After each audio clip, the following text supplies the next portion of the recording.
Se abren los micrófonos para iniciar la tradición republicana del sonar informativo.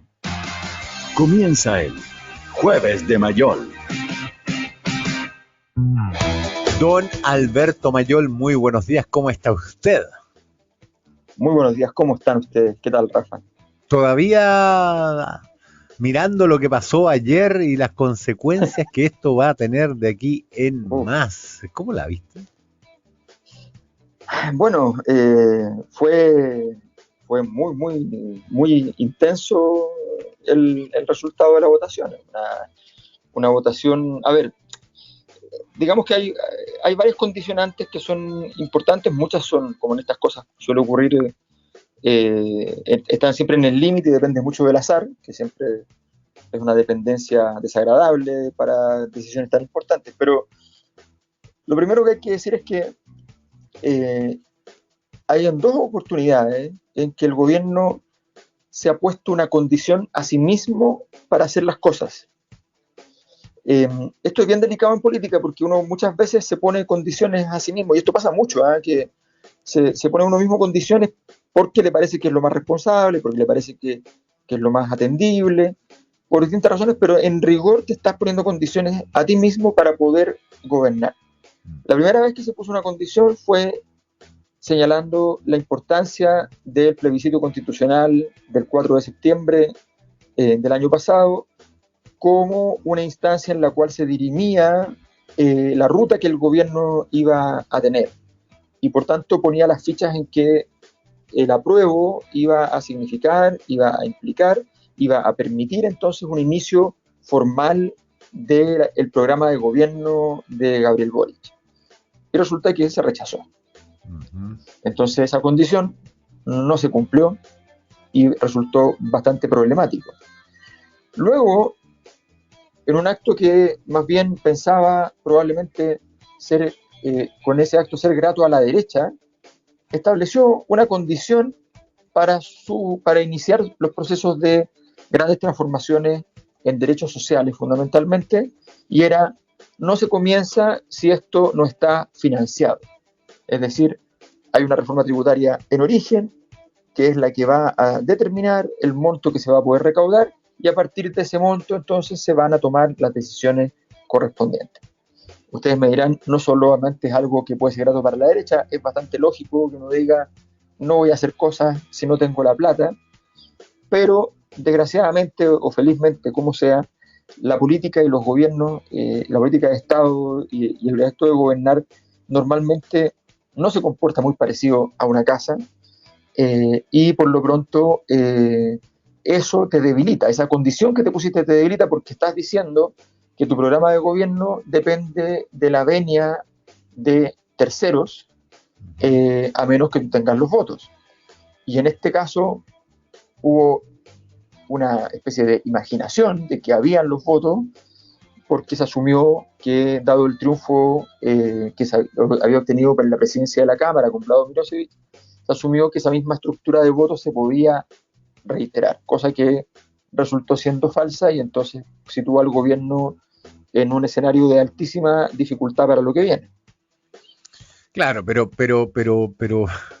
¿cuáles fueron las causas profundas de esta falla, me pregunto yo? Porque primero que se te vayan tres, comillas, aliados. De Pamela Giles se pueden decir muchas cosas, pero no es una aliada, digamos.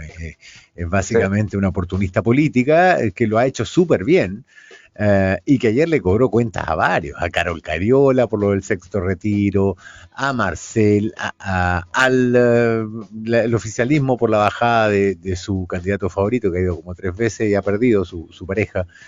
Cobró varias, sí. Pero las dos que estaban al lado, esos dos adláteres, se supone que eran relativamente confiables. ¿Hay aquí, te lo pregunto, comparando Chile o este fenómeno como un incipiente fenómeno de lo que ocurre en Perú, una suerte de transvestismo político que arrienda su voto al mejor postor? Bueno, eso yo creo que no hay ninguna duda que en general en los congresos, en las asambleas nacionales, por decirlo así, siempre hay personas que maximizan su poder, se conocen en la teoría política con su poder de chantaje, ¿no? tú tienes 3 votos, pero tienes los 3 votos que faltan. Tú tienes 5 votos, pero tienes los 5 votos que faltan. Bueno, vas a tener mucho poder, no vas a tener el poder de 5 votos, tienes el poder de 100. Entonces, en esos contextos, por eso los pragmáticos en política suelen tener un espacio más amplio que aquellos que son doctrinarios e ideológicos. Entonces, claro, uno puede decir, mira, es bastante... las razones que se han arguido para no votar a favor son al menos algunas curiosas, porque ninguna de esas cosas que mencionó Pamela Giles o que han mencionado otros de los diputados que se salieron de esa votación son realmente tan atendibles. El hito del día antes con el incidente del ministro de Educación es un hito que nadie podría vincular de alguna manera siquiera con el proceso. Tú puedes pedir, me parece que la situación ya no va para más, el ministro tiene que calmarse, qué sé yo, lo puedes llevar a tribunales si quieres, pero lo que no puedes hacer es ocupar eso para esta situación, no tiene ninguna vinculación. Pero más allá eso era de una eso, excusa, digamos. Una buena excusa, pero una excusa. O una mala excusa. Entonces, claro. Entonces, ese principio es evidente. Ahora, a mi juicio, el problema estratégico radica en el hecho de haber creído la tesis que efectivamente en política no hay posibilidad de poner la carreta delante de los bueyes en circunstancias que la historia política de los triunfos de Gabriel Boric es la historia de la carreta delante de los bueyes. O sea, se sabe que funciona. Si la política no es cualquier cosa, es un bicho muy extraño. Entonces, la verdad es que poner esta condición, ponerte un problema como este, cuando sabes que no tienes Congreso, porque desde el día 1 sabes que no tienes Congreso. Recordemos que Bachelet no pudo hacer muchas reformas teniendo formalmente la mayoría total y absoluta del Congreso. Y sin embargo chocaba permanentemente porque tenía un sector dentro de su propia coalición que ninguneaba ese acuerdo político originario. Pero evidentemente, en este caso Gabriel Boric sabía que no tiene esa mayoría, por lo tanto tiene que conseguirla circunstancialmente. Y yo tengo la impresión de que lo que probablemente van a hacer ahora, lo que se habla es que van a buscar un gran acuerdo con la derecha para poder llegar a votar de manera sencilla.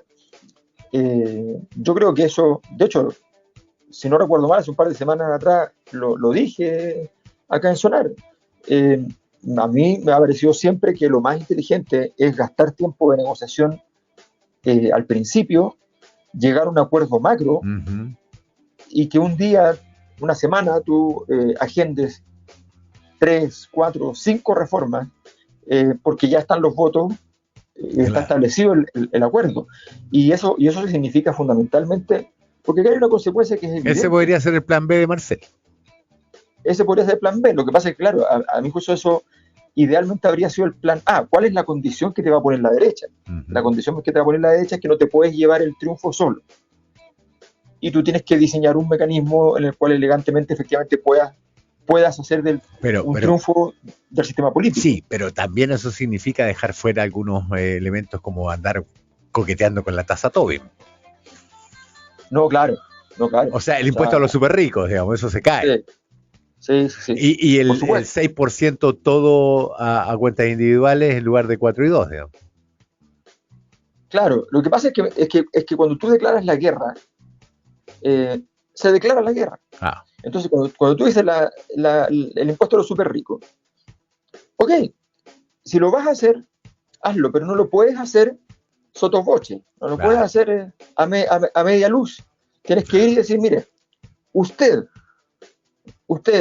la persona que hoy día gana 400,000 pesos como ingreso del hogar, gracias a esta tasa de impuesto a los super ricos, usted llegaría a tener X. Claro. Si tú dices eso... Y el señor parlamentario que está votando en contra gana 9 palos más otros 2 en asignaciones.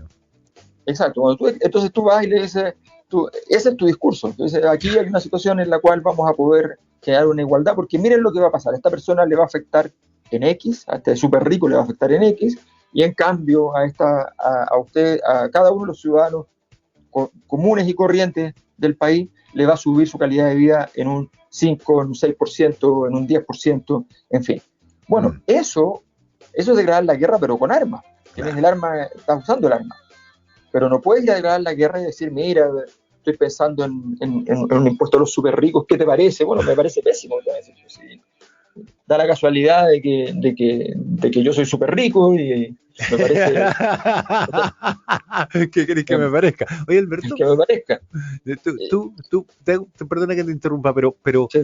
¿va a tener algún efecto, crees tú, sobre la oposición y los que no votaron, los que se abstuvieron, el hecho que se hayan negado a conversar? No es que hayan rechazado puntos, es que dijeron, no vamos a conversar de este asunto. ¿Tú crees que eso la opinión pública se lo puede tomar, digamos, como con la gravedad que tiene?